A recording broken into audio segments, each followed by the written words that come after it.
So, good afternoon, everyone. We'll get going here. Welcome to the session on how to get your NIH grant.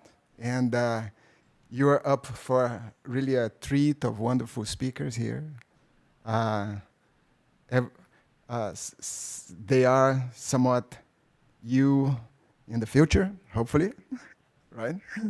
in different models, so that you'll be able to empathize and have some role models in different aspects, and they'll be sharing here their experience in this stuff. But I think fulfilling path that you can have in academic anesthesia.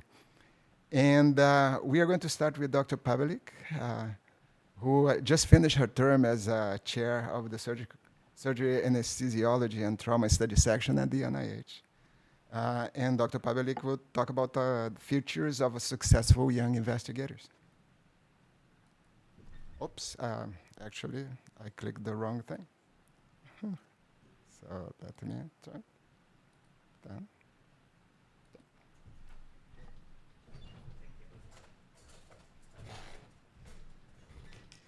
Good afternoon. Thank you. And can all of you hear me? Okay. I want to thank all of you for coming. I want to thank Marcos for giving me an opportunity to talk here. And yes, we talk this afternoon about features of successful young scientist applications. And let me just find okay. So the topics that I hope to discuss this afternoon is what is an early stage investigator, or ESI? How does it affect my application? What are the dynamics of a study section relevant to an ESI? And then maybe, I haven't prepared slides for this, but we can certainly talk about it, specific aspects of the SAT, or surgery, anesthesia, and trauma study section that I chaired for 2 years. So what is what is the NIH definition of early stage investigator? So it needs to be, you need to be less than 10 years since completion of a terminal research degree, like a PhD, completed a clinical training, after you completed a clinical training as residency or fellowship, but there are also exceptions or extensions granted for reasons such as childbirth, medical concerns, family care responsibilities, and so on. You cannot be a PI on a substantial NIH independent grant, and disqualifiers, and that's important, is if you have an R01 or an R01 equivalent, you are continually eligible if you have a K08, a K23, K01, K21. There is also something that is called, sorry, I forgot something, and it is okay to be a co-investigator of a grant. So if someone asks you and say, can you be my co-investigator, you do not lose your early stage investigator status, but you cannot be a co-PI, then you lose it automatically. And that, I think, is also important. And then it's distinguished between the early stage investigators and then the overall group as new investigator. So this is someone who has never obtained previous NIH funding, and it's a first-time R01 grantee regardless of the time. So by the time, like after 10 years, or if they do not grant you like an extension or so, you just become a new investigator because you are new to the NIH network. Let me just click through this so that everything shows up. So I had the pleasure of leading my last study section under the new simplified review criteria framework for NIH. And why does this matter for early stage investigator status? So in comparison to before, so there are now 3 main factors that are considered. Factor 1 is the importance of the research, the significance and innovation, and that is really now the major score driving factor. So they look at, is it significance and innovation? Should it be done? Is it an important question? So should we pursue this? Factor 2 is rigor and feasibility, so kind of the former approach section. But it also includes inclusion, clinical trials, study timelines, and so on. And that is probably already something where early stage investigators and non-early stage investigators have also some focus area on to, you can say, this is what I have done so far, this is why it's important for factor 1, and can show them what has been done. Factor 3 was the one that was the most discussed, so to speak, at study section. So factor 3 is expertise and resources. So investigator, environment, is it appropriate, is it not, and so on. So it's now, beforehand you needed to score it and leave something. By now it's more like a yes or no. So yes, they can do this and the investigator and the environment are appropriate. But then you just need to say yes. And only if you say no, you have concerns about this, can you give some background about why you think this cannot be done. But I think it's a true influencer for an early stage investigator to really shine and say, I have the expertise and the resources are in place, and you have some strong letters of support and so on that can make a difference. So why does ESI status matter at study section? Actually, ESI and NI applications are usually grouped together. And for most study sections that I have attended, it's usually the first group that is discussed during study section. So you have the advantage, first of all, that everyone is fresh and has looked at this, and there is a small introduction, usually there's, to just repeat the definitions, what is early stage investigator and so on, and it's really reviewed separately from established investigators. So there's clusters, and this is usually the first cluster. The calibrations under this new simplified review framework are in progress.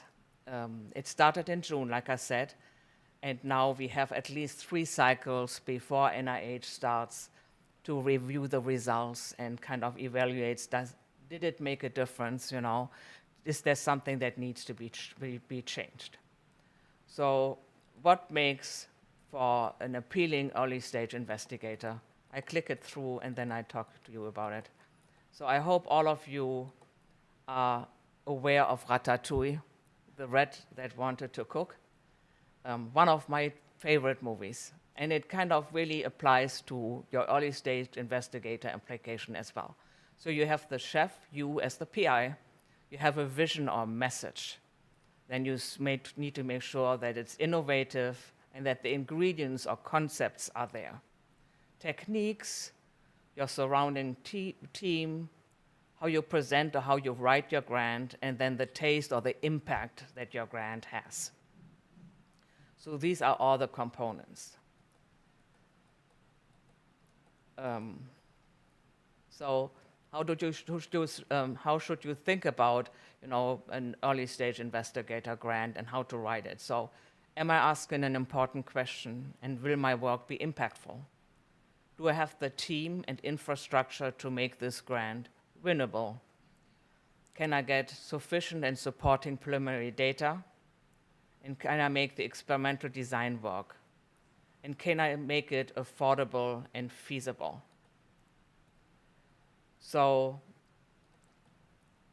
how do you do this if you put yourself also into, the reviewer's shoes of what needs to be done? So you really need to think about, okay, this is my grant, and I think this is one of the biggest problems, and it's actually not only applying to early stage investigators, but overall. You get so familiar with your grant and so on. It's like your little baby, You kind of go back and then you change something, but you also need to think about it, You put yourself in the reviewer's shoes, Is this an impactful grant, and could it be transformative? Does it address a significant and relevant question? Is it conceptually or maybe technically innovative? Is the experimental design appropriate? Does it all hang together? Is the work feasible and affordable? And is the grant overambitious, or maybe you think? And then is the PI and the team the right people for the work? And is the grant better than others I have seen? So for what reviewers look at study section for early stage investigator applications and applicants is looking to support the PI towards independence and do not expect that transformative, expansive concepts, but they do expect the work to be impactful and scientifically and clinically significant. They expect evidence of emergence independence from your mentor's idea, and that is specifically important if your mentor and you are in the same institution, to really say, this is what sets my grant and my focus area apart. And then overall, I think for the scope of the work, we expect it to be maybe a little bit more limited. So what does that mean? So so we give them usually, maybe I should just talk for myself, but I don't think so actually, is your latitude on preliminary data or rigor of prior work. We expect rigor of your proposed work and including techniques, but we certainly, and that is one big thing, that we look at the PI's previous experience and productivity. I said especially if a grade K grantee, because then the next step is your ARP application, for example. But I think overall they look at, say, you started doing research, this year, and how much have you published? Do you have a focus area? I mean, you can have a lot of publication, but a lot of them all over the place or so, to really say, the person has focus and so on. They pay attention to infrastructure and institutional support, but we are also willing to overlook minor inconsistencies or errors. So what is important? So what is common wisdom? A couple of slides for that, actually. Need to go back. So avoid the kitchen sink approach.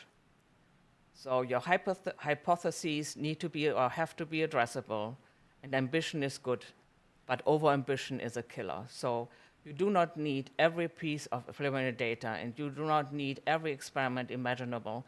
You just need to have reason and support your hypothesis and say, this is the reason, and this is the reason I want to do it, and why I think this is different and important. Avoid the what-if trap. So you cannot anticipate every experimental scenario, and you cannot address every angle and nuance. But having said that, is also probably, that section of potential pitfalls and alternatives. It shouldn't be overly long, but at least, you can address some of this. Pictures speak 1,000 words, so, put some cut. So the way I've done it forever, I want to say, is I start with a little cartoon about how I think all my work comes together and where my specific aims are. And then as I go through the different aims, I usually have maybe another cartoon to just say we are now here, or this we have solved, and so on. Back up your statements with data and publications, and strive for logic, internal consistency, and integration. Chance favors the prepared mind, so start early, ask for help and advice. Put your ideas on paper. You need a skeleton before you can put meat on it. And start with what we usually do is start with the aims page, get an experimental outline together, and get an idea of what key data you need. And then you build up slowly from there and steadily. Take breaks and come back to the grant, and I cannot overstate this either.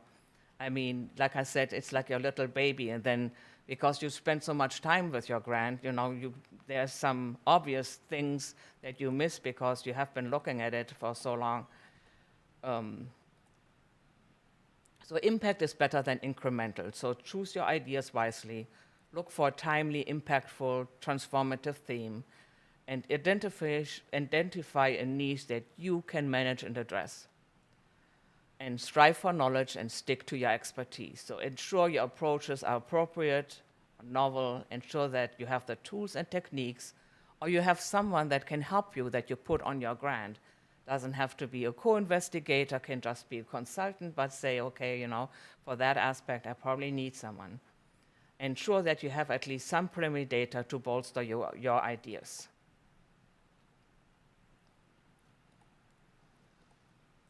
and then get feedback early. And that is also another stressor I have, is distribute this. Do not be afraid.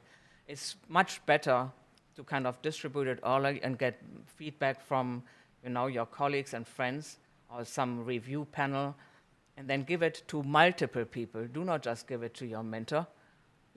Give it a former mentor or whom you collaborate with, but give it also to other people in the field, because sometimes it's actually, I think, advantageous if you give it to someone who is actually not necessarily in your field or maybe just tangential, because if they cannot get it, then you have a problem, because then there's a chance that your reviewers won't get it either. Find people who have reviewed grants before so that you can get really great feedback. And then also remember that not all feedback is necessarily helpful. So there will be a lot of, time spent to kind of, take something out or re-scrap this and restart. And, you just need to keep working at it and say, okay, now I have additional preliminary data, so this needs to come out, or I need to change certain things, or I need to emphasize a certain aspect more. And then you finally have received, or you have submitted your grant, and now it comes back. It asks for revision. So what do you do? So the first time you read it, you just read it and think, oh my God, I put so much effort and time into this, and they really didn't like it. And then you get really mad because you look at the reviewer comments and think, this is not true. That was absolutely in there. They just didn't see it. So we always say in the lab, like, the first response to your grant review that you try to write, your introduction, you should throw in the garbage, because it will be something like, how dare you to ask me this question? It's all there, you just didn't get it. So don't get disheartened, and work with your mentors and colleagues. But also then, as you step back and look at it again, really, for the introduction session, really ask key questions, Is the grant rescuable? Yes or no? Is the idea, did they like my idea? Is the approach acceptable? What did the reviewers like? And make sure that you also comment on that and said, there were some positive comments, and, so I would thank the reviewer for this. And based on this, there were some questions about approach or so I will address them here. What didn't they like? Can you fix it? And then even this needs multiple rounds of, restart or rewrite or revise and so on, and see. And especially also if you don't be afraid to give your summary statement to a lot of people, because they can also help you to say, I think this and this is rescuable, so focus on this, or we can help you with certain aspects, and go from there. And the overall thing is to celebrate your grant by the time it's finally done. And with this, I stop it here and I take questions. Thank you. I want to leave the questions to the end. Okay, sure, absolutely. So that we make sure. And that's wonderful. I think Dr. Pebelik should be charging you for the number of pieces of wisdom she has already shared today. And for the second speaker, we will invite Dr. Schreiber,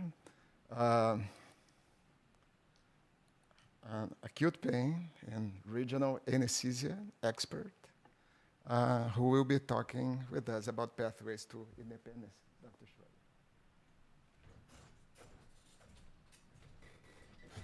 All right, thank you, Marcus. So I'm going to give a little bit of a background about some of my thoughts about finding a pathway into independence and sort of finding your way to your identity and what your scientific question will be within the landscape of anesthesia, probably more from a clinical investigation standpoint. I think Shishan will do more like basic science. So I'm Kristen Schreiber. I'll be talking a little bit about my background, but I recently transitioned over to Stanford. Let's see here. That's right. Okay. So a lot of people, when they give these talks, they're like, this was a very nonlinear path. And I think that's true of most people. But I'm just going to go over my nonlinear path and highlight a couple of things along the way. So my path into medicine really started in my high school class of anatomy and physiology with Mr. Lindbergh. He was kind of a quirky guy from the North Woods of Wisconsin, what he called the Gitchy Goomy.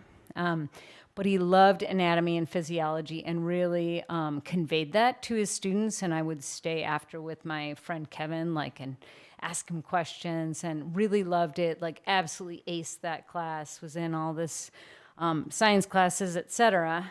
But when I went to talk to my advisor, they just assigned you an advisor for college, and he was like, "Well, do you think about psychology?" I'm like, "Oh yeah, I really like people. Okay, I'll do psychology." Like, neither of my parents were in medicine. Nobody would, it just wasn't on my radar. But so anyhow, eventually, and I went to UW-Madison, which was like a wonderful institution, learned a lot of stuff, took a lot of German classes, sociology classes, and of course a lot of psychology, but ultimately found my way back to this really interesting question, which was ultimately a neuroscience question. It was about retrograde cell death in glaucoma. We were looking at the lateral geniculate nucleus. So I found my way to a really interesting question, which then, launched me into a PhD at University of Minnesota. So spent a bunch of time there and got into a lab that really was looking at another interesting question, which was about, it was actually a spinal pharmacology lab looking at adrenergic opioid interactions, but my little niche was about microglia and how they contribute to spinal plasticity. This is my connection to Shishan, and how that leads to chronic pain. And so then another sort of curve in the road was that I developed this very severe mouse allergy, which I had kind of been thinking about med school anyhow, but it sort of tipped me over the edge to hey, I'd really like to take what we're learning in these scientific experiments and translate it into humans. So applied to the MD PhD program, did that in the Twin Cities as well, and then ultimately found a mentor at the University of Pittsburgh that I could really get into more clinical research. Unfortunately, he died soon after I got there, but there was still his team there, so I was able to look at this other question, which was, why do some people develop chronic post-surgical pain? So related to the original question in the mice, right? But informed by my clinical training now, and got into regional anesthesia. Let's see. Oh, there we go. Okay. Because Pittsburgh is very strong in regional anesthesia, and sort of thinking about how that intersects with this transition to chronic post-surgical pain. Ultimately got my first job at the Brigham out of residency, and applied for my first K within 2 years of getting there. Found a great mentoring team, and then ultimately got into, sort of another interesting question, which was sort of going back to psychology and neural immune interactions. That is, how does psychology and psychological factors impair our pain processing, make it more likely that we're going to develop chronic pain?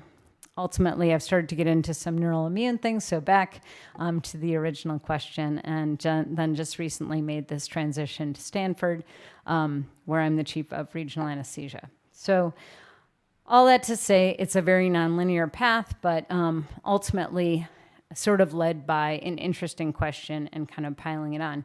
Some thoughts about the lessons learned on this kind of nonlinear path, about taking career advice from people. So a couple things. Who's giving you this advice? What's their frame of reference or expertise? And do they actually know you? So the example of this high school guidance counselor who's like, yeah, you should study psychology. They didn't actually know anything about me. That was the first time I had met with them, and nobody in my family really was pushing me that way. Anyhow, so when you're taking people's advice, just sort of think about, do they even know you? What's their frame of reference? About decision making. So obviously you have to make decisions along the way. you don't really know. It's not a skill that we're taught. I don't know if you can be taught it, but experience sort of improves the skill. So you go through these decisions and it kind of hurts sometimes. You have to make up ground and you're like, okay, now I'm going to like learn from that. And they can't always be well informed, right? You can get as much information as possible, but sometimes you just have to take a path. About trial and error, of course, it necessarily includes error, and trials can make you stronger, and error is a great teacher. So if you can make it through that aspect of it, I think you can really learn a lot about what your future is going to be. When it comes to the clinician scientist pathway, I think it's about intersections. So first of all, you're on a very long road. It's a long training to do MD, PhD. But it's nice to know that there are other roads that you're going to go on. Like I'm in my PhD, but eventually I'm going to get into my MD, and then I'm going to be doing something totally different. Or I already did my MD. I'm going to be able to go back to that world. And, you know, eventually you're going to come up to some other intersection, so you're not alone. In looking for original research, sometimes if you're at a very significant question, it's going to be very crowded. The road is going to be crowded. And it's difficult to find like, well, what am I doing that's different than everyone else? On the other hand, if you try to get away from everyone, your chosen research path might be like too lonely. It might be a sign that it's not significant, right? So what I've found success in, at least in clinical research, is that it can be at the intersection of two other fields. So what I mean by that is the physician-scientist pathway is at this intersection of clinical care and science. And so you have an advantage, I mean, not to discourage any of the PhDs in the room, but like as an MD PhD, you have this advantage in that you're at the intersection of clinical care and science. And so you have access to patients, but you also have the scientific training. So this path really prioritizes using the scientific method to build up your evidence base about clinical care. And you take like the intuition that you've developed from listening to med school lectures, reading textbooks, the clinical teaching that you get, the experience that you get from treating patients. That all builds your intuition about what human physiology does, what pain, like is someone going to have pain or not? And then you layer onto that like a formal test of those intuitions. And so I think that's a relatively unique situation to be in terms of asking for funding. So the funding pathways that I'll outline, I think I put them in three main buckets. So the start is the training grants. These are like the T32, there's a T90, R90, which I'll talk about. These really depend more on the program and the mentor than they do on you. They're usually institutionally granted, and so they have a certain number of slots. Sometimes it's used for grad students, sometimes it's used for residents or even new faculty to be on a T32. But you just have to internally apply for them. You don't actually have to write them. So this is just one more reason to choose your mentor well, because either they have access to this kind of resource or not. The next step is the Mentored Research Awards. And so this includes things like the K grants. Those are usually 4 to 5 years, and they get you a fair amount of protected time, about 75% protected time usually. The IMRA, that's the IRS Mentored Research Award. I just served as the study section chair on that for a number of years. That's like a 2-year award, and it's similar to a K. It's just shorter, and it's only available to anesthesiologists. The FAIR, obviously, people are probably quite familiar with that, but that's the Foundation for Anesthesia Education and Research. That's, again, 2 years. And the IMRA and FAIR, sometimes people apply to both of them. At the same time. It's a very similar mechanism. And then some of the subspecialty society grants, those are about a 2-year thing. And so for all of those, it's in a way, it's like marking you for that you've gone out and taken the initiative and gotten a grant and gets you some time with your institution. It's the first time you're the PI. It's meant to be a bridge towards independence, so you have a mentor. And it almost always has to involve you gaining a new set of skills or like branching into a new area. So it's not like, oh, I just want to take 5 years off to do research. It's like, I'm going to go into this area and become an expert in neuroimaging, or I'm switching from basic science to human clinical science, and I need a whole new set of statistical skills and clinical trials planning or something like that. But it sets you up to gain a wider set of skills, and then you get advice from multiple mentors. And I would say it favors candidates who choose a mentor that has had success in getting people to independence in the past. I mean, that's just a reality when people are reviewing these grants. Then the next step is transitioning to the R, and this is really the first independent step. I'm so glad that you totally covered the early stage investigator and what it is. You only kind of get to use this once on your first, the first time you're a PI on an R level grant. I'll just speak very briefly on the MIRA, the 35, R35, since Susanna, I think she was going to talk about this. So she runs this MIRA program. It's essentially like an R01, so it's an R01 equivalent, but it doesn't have any specific aims. And I think back when Allison Cole was at NIGMS, she really started rolling these out for the first time to a lot of anesthesia physician scientists. And now I think there's a fair number of us in the country that have these. But the idea is that it gives you a little bit of continuity of funding, and you kind of add your projects onto it over time. So it's a really nice way. And they are refundable for another 5 years, which is great. Along the way, a couple just additional pieces of things that I've noticed. You should really read the instructions. Like those NIH instructions are so long and like kind of hard to read. But you got to just sit down and do it and make yourself a checklist and a schedule. Sometimes you have grants administrators that will help you with all of these things, and sometimes they're less helpful, but ultimately you're the one that has to get everything in on time and make sure it happens. So, and it's heartbreaking if you do this whole grant and then it doesn't go in. People talk about applying widely, right? Apply to lots of things, apply often. However, the others, so that's like breadth of application, but I would say, also focusing in your efforts on one of your grants and making it really, really good is important as well. So kind of a balance.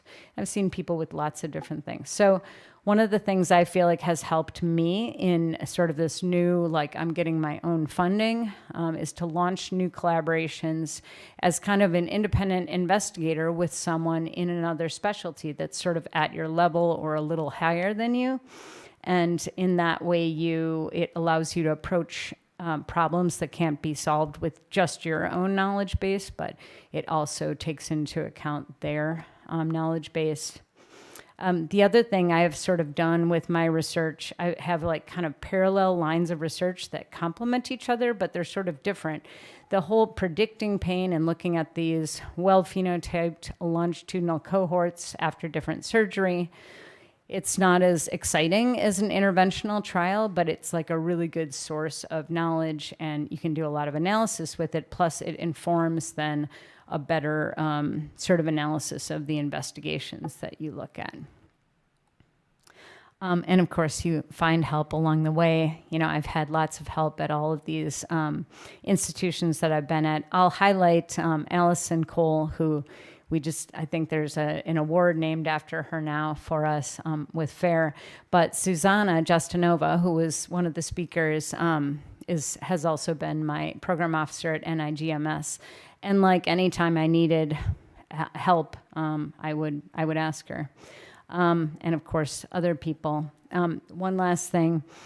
Then once you have it, you need to pay it forward. So I have these diverse mentees who have gone on to get other types of grants, a variety of different things in a variety of different fields. So I'm also co-I on this T90R90, which funds 5 slots at Mass General Brigham.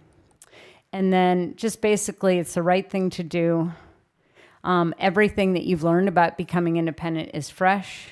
It's an opportunity to reinforce all the skills you just learned from writing these grants and getting your funding, and it also establishes you as a senior investigator. So thanks for your attention.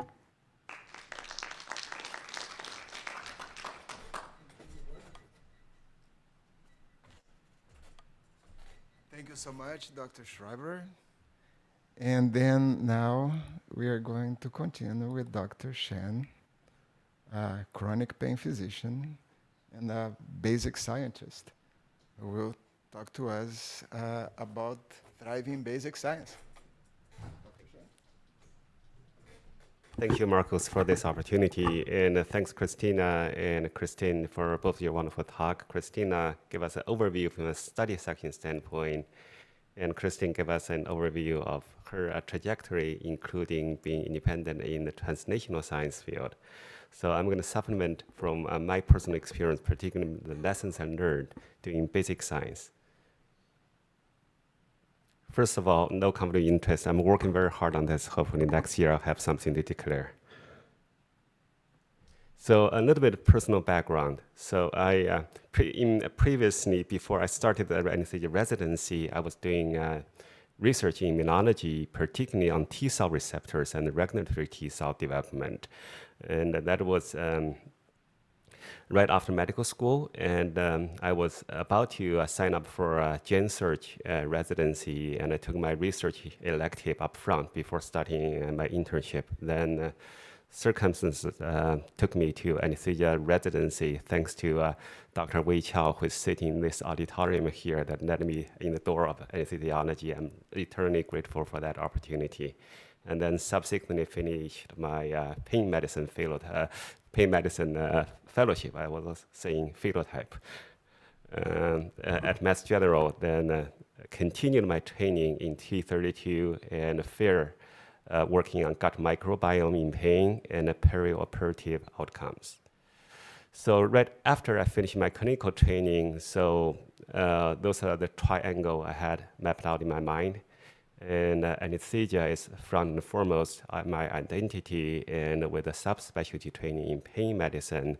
But in previous life, I was a T-cell immunology background. So how I can connect everything together and making a more or less coherent scientific theme, and hopefully can launch a scientific career out of this. So right at the time when I transitioned from a postdoc in T-cell biology to anesthesia residency, half of the immunologists that I know of at the time actually switched their field from doing pure T-cell biology work to gut microbiome research, including some of the prominent T-cell biologists at Memorial Sloan Kettering. Some of them even shut down their entire lab and hire a new bunch of postdocs from T-cell biology background to microbiology background. So I knew that at the time, even though gut microbiome in neuroscience wasn't something very popular in the early 2010s, but for immunologists, they've been working on this for almost 10 years, and they have many important scientific discoveries that I thought I probably can leverage the gut microbiome as a theme to interrogate neuroimmune interaction and study how the gut microbiome might modulate the brain function. So the main theme that I had in my mind at the time was to study how gut microbiome might modulate the gut-brain axis. Specifically, studying gut microbiome, how does microbiome might influence pain, including neuropathic pain after chemotherapy. And adjacently, encouraged by Dr. Zhong Congxie's work, we're also expanding into gut microbiome and its influence on postoperative cognitive outcomes, including postoperative delirium and postoperative cognitive dysfunction. So with all this, themes in my mind, started doing some experiment, got very exciting findings, got a paper published. We're all happy, and I was very excited, and I turned in my first ever NIH R21 grant proposal. I really wish I had known Christina before I submit a first ever grant, because this is what I got. So the grant was, in my mind, I still think it's very well written, but it was not discussed. And there are many comments, actually, most of the comments actually were listed in Christina's list. One of them, actually, this is one of the nice ones saying, hey, the PI actually has a pretty interesting background. He knows immunology and he's doing neuroscience, but unfortunately, his productivity has been pretty minimal in recent years. So this is something I have never imagined they would comment on that, because I thought I was doing my residency, my fellowship training. I didn't have time to write papers, and I thought this will be very self-evident to anybody who is reviewing my grant. But this is something actually, now I know that you really have to point them out to guide them. So after this initial grant failure, take a step back and to map out what's the next step. I think there's a lot of things to learn, both in terms of real science, doing experiments, but also scientific communication, i.e. grantsmanship, to really get ideas across so that reviewers exactly know what I'm planning to do and how they might be able to interpret whether this grant is going to be a success or failure. And more importantly, I think we'll have to submit more grant applications so that we can keep the iteration going, get more feedback, and learn through the process what's good and what's bad, and what's the study section like, and what they don't like. So this is my trajectory since 2018 after getting my first R35, and through these days I'm working on an industrial collaboration with a biotech from Italy, and hopefully next year this will be on my conflict of interest statement. And with many of the failures and occasional success, I think a couple of things, if I reflect back a little bit, I think as a basic scientist, we're facing whether you go deep versus you go wide into your grant applications. So basic science training tends to go deep into molecular, cellular, or in neuroscience circuitry mechanisms. And there's always a next level in terms of granularity, which justifies very naturally for your grant application, and it will be a natural fit. And it's very easy and natural to write such a grant application because your entire research background is about the same topic. You're going a next level, and it's a very natural feeling. But I will submit that actually the opportunities also exist to go wide, like Kristen mentioned in her slide, that there's a lot of parallelism in the research, that we can use the same technical setup or the same disease mechanisms in adjacent areas that expand our horizon. And the study section members typically, this is what I learned afterwards, are very open-minded about it. They don't really view one person as one disease or one molecule. If you can come up with a convincing argument that you are taking your existing technique or taking your existing portfolio of one disease, move into adjacent area, they actually a lot of times cherish and welcome that. Also, one thing I learned is that I have to kind of reflect quite often that when I submit a grant application, I really kind of think about what the tools I have in my portfolio and what the model system I use for my grant proposal, and what's the mechanism, and particularly what's the incremental knowledge gain I can propose to the study section or my reviewers that we're gaining something new or innovative through this proposal. And collaboration is very fruitful, particularly as has been mentioned, that among distinct expertise, and sometimes those expertise are totally outside even like our medical field. For example, chemists, mathematician doing machine learning. Those are very important and useful toolbox to have in your grant proposal. I'll give you one short example that recently I ran into a genetic screen. This particularly deficient animals, they die before 4 months of age, and through collaboration with the chemist, they actually screen for one compound that can significantly prolong the lifespan. And this is totally something out of my own wheelhouse that I'm glad I'm able to find some collaboration outside our own expertise.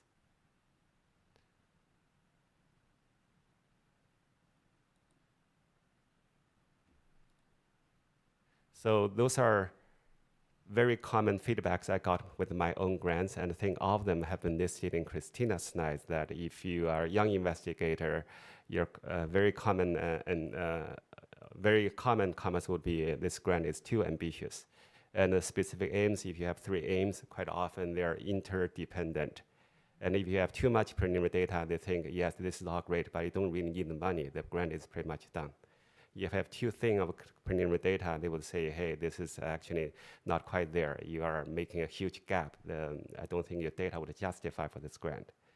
And then from a clinician scientist, sometimes you may find this a little funny, but very often they will say, hey, your grant proposal is not really having any significant clinical relevance. And I think through reiteration, I think a lot of them can be actually addressed preemptively through our writing style, make sure that we can convey our message to the grant reviewers so that we can reframe and reinterpret the critique as a guidance, not rejection. They were, the reviewers, in my opinion, they're not here to get us. Actually, sometimes it's us that not make things abundantly clear to them. They just don't have the time to go through all the pages that through the grant. If you look at the entire grant package, some of them are more than 60 pages, some of them are even more than 200 pages. So it's hard to really go through everything. And also, I feel my own lesson is if we have a specific aim page, usually we want to make it very pointy and very clear to the reviewers, particularly the 3 or 4 NIH study section members that are reviewing your grants, that your hypothesis is very sharpened, that you have very pointy, focused aims, that the people really understand what you're trying to do. And there's definitely some random luck that is playing in this whole process. So persistence is often the key differentiator. Sometimes you made some minor change in your grant, but then the study section can either view it really good or really bad. There's definitely a chance that we have to play in this game. So to sum up my personal experience, I think curiosity to really kind of expand your own horizon, going deeper and going wider, and be resilient are really essential to the progress. And sometimes even though the progress is felt incremental, but when we submit our grant proposals, we can still frame it as a conceptual framework change. I think that's totally justified. And also, as Kristen mentioned, that we definitely want to cultivate an interdisciplinary thinking and continuous learning during the process. And last but not the least, that we want to turn a single grant proposal, expand it horizontally and vertically into a trajectory of sustained success. And with that, I'm going to stop and acknowledge all the people here. This is my email. Feel free to reach out.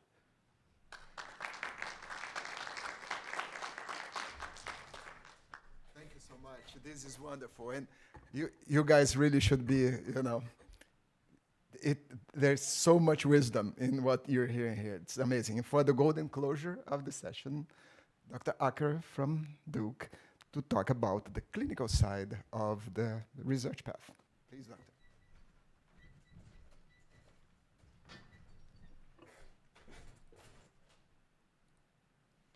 Thank you, everyone. It's an honor to be here. I will try not to be redundant with the prior speakers, but just to give you a little bit of a flavor of my experience. So like Kristen said, I think it's important for you to know who is giving you advice. So I will tell you a bit about my background. I finished my PhD roughly 10 years ago in engineering with a focus on neuroscience. Subsequently, completed my medical training and my residency training at Duke. And then 3 years ago, I started the Anesthesiology, Cognitive Neuroscience, and Engineering Research Lab. In the subsequent 3 years, I've been the PI on more than $5 million in external funding, and I've completed 2 clinical studies, both of which were ahead of schedule and under budget, with a 3rd ongoing. Most importantly, though, I've mentored more than 20 trainees, including one who is currently on the faculty at the University of Utah. So this stellar timeline looks like it starts with a really great PhD. And if you saw my CV, you'd think it was good too.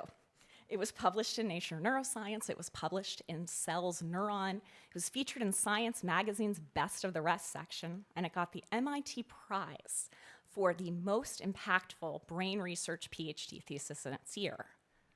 But what is not on my CV is that it was my 10th PhD project.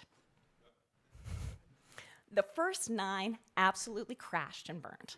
And the 7 years I spent in Boston taught me far more about failure than success.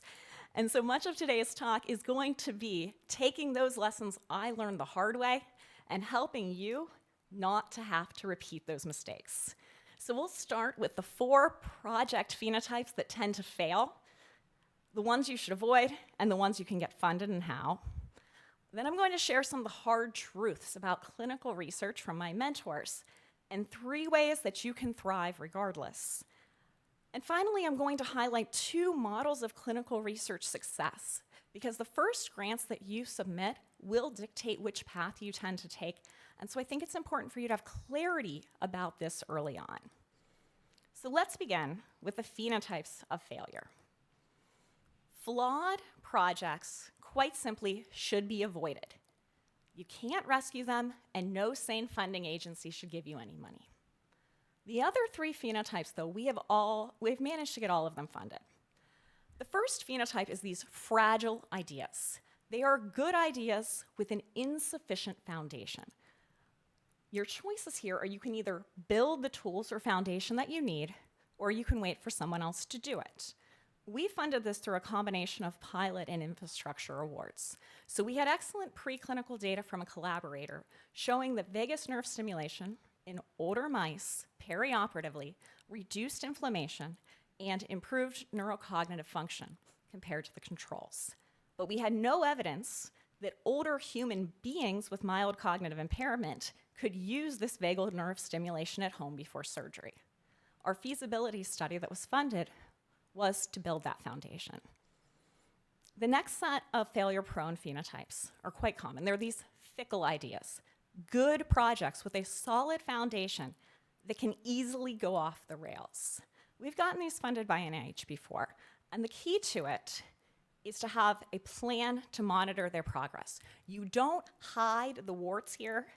You shine a light on those potential problems, and you spell out exactly what you are going to do to try to avoid them. In our case, in our HIPPY study, and this is forthcoming in anesthesiology, we had to measure heart rate variability in older adults before surgery. And we knew this would be tricky, so we proposed 2 different ways to measure it.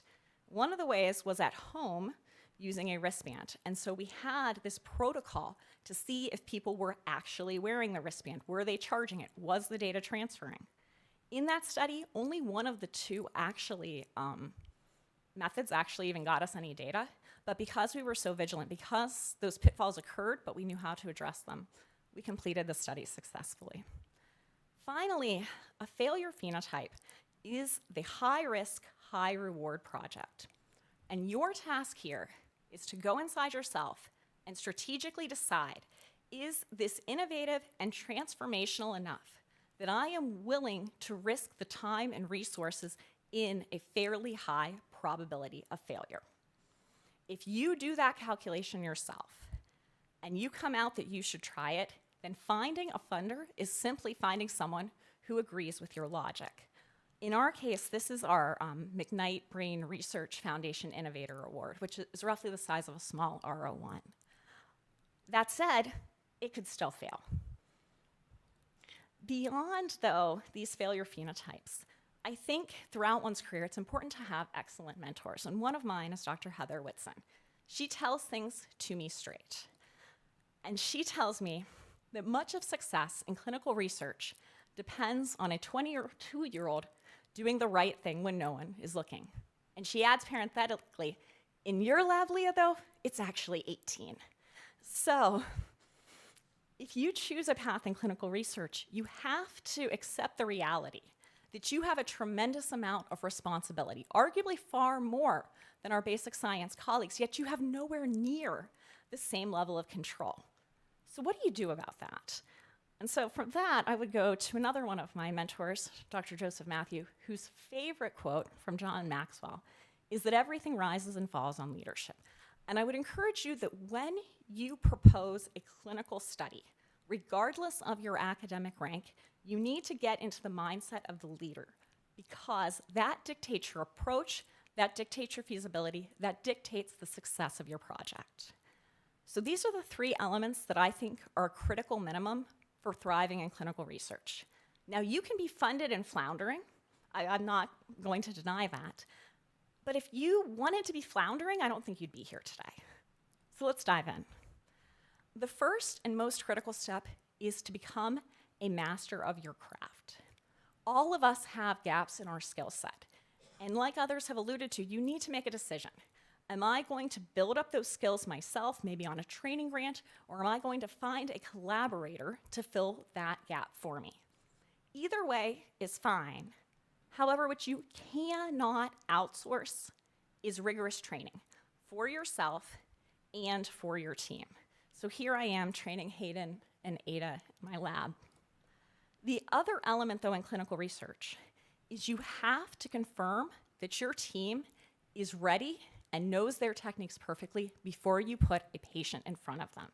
So here, we actually do mock study visits where I am the older adult, where Travis and Sloan here are putting the cap on me, and I'm telling them that they're being a little too rough. This is important, though. It increases the feasibility of our studies.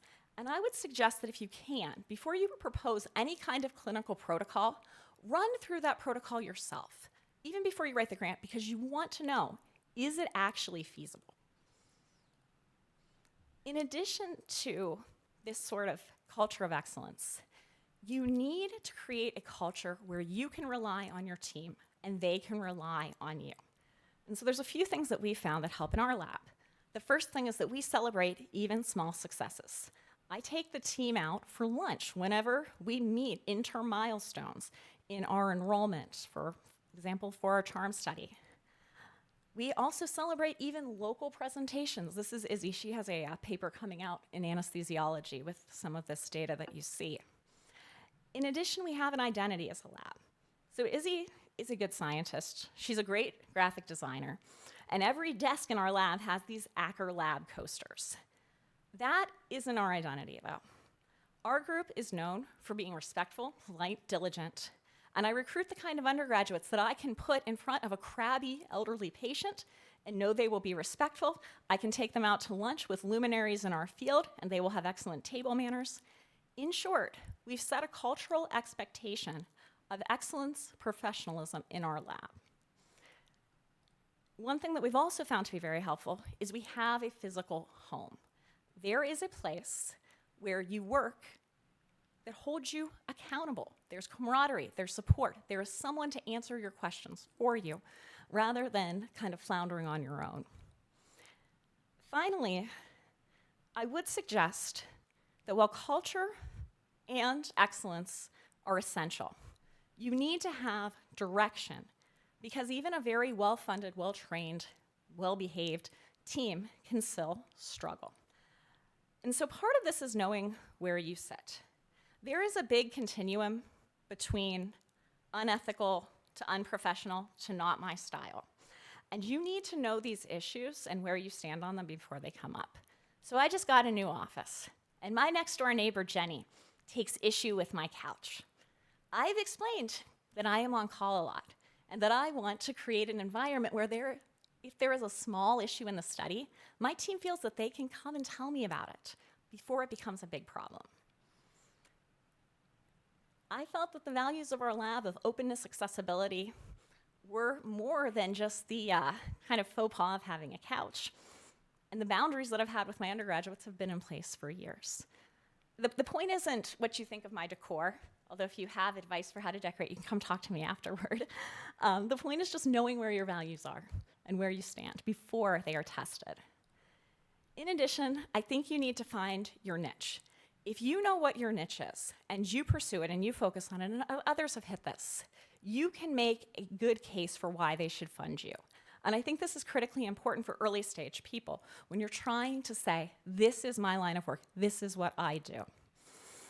Ours is easy. You could probably pull that out of just like keywords on my CV. But once you find your niche and invest the time to do it, you should own it. And finally, I think you need to know your why. Obviously, mentorship is a big part of what I do. I also recognize that medical advances in research have benefited my own family. And so I think it's important to keep that why in the front of your mind, because if others have alluded, this is a rough path. And it's not something that you're going to do for the money or the glory. Beyond this, though, I want to really, there are many models, let's say, by which you can succeed in clinical research. I think these are kind of the most common, though. And because they impact the type of grants you put in, I think they're worth discussing. So many individuals who are physician scientists put in clinical studies. So the goal of each of these is to improve care. They're discrete, they're time limited. You often have professional staff. You don't have a bunch of 18-year-olds. And you can do quite well on them with very strong project management skills. A different path is something that we've embraced. So on all of our grants, there is some discrete clinical question. But then there is an aim or two that is very mechanistic, where we are using a human clinical population to advance discovery. This is a different model, and it succeeds not through project management alone, but also through vision. There are pros and cons of both. The con of serial studies, I think, is that it can be hard to sell this vision institutionally because it can seem like just a series. But the rewards are that if you do it right and you follow your protocol, you should have an impact, which is not always the case with thematic research. Thematic research is difficult because you have these dual demands. But the rewards, I think, can be higher because of the long-term vision and also because of the collaboration. So I told you about my next-door lab neighbor, Jenny, who doesn't like my couch. Jenny, though, comes and sits on my couch and tells me about her research. And she tells me that she has a new technology in non-human primates that's very exciting. And when we were talking last week, I said to myself, Jenny, if this actually works, you anesthetize your monkeys, right? She's like, yes, we do it quarterly. They need physicals.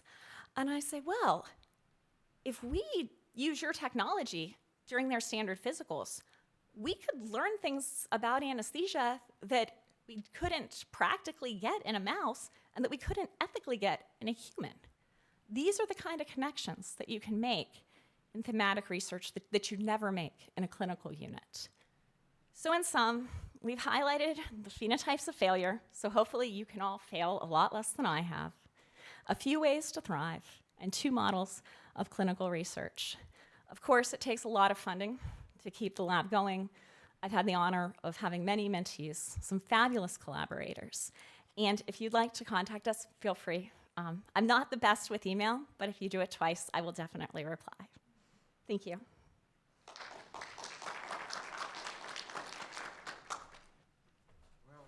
Thank you so much. Yeah.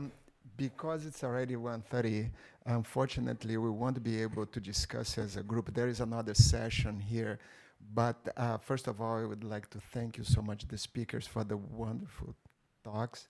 And I would encourage you perhaps to talk outside and with the speakers for any questions. Thanks a lot for the presence.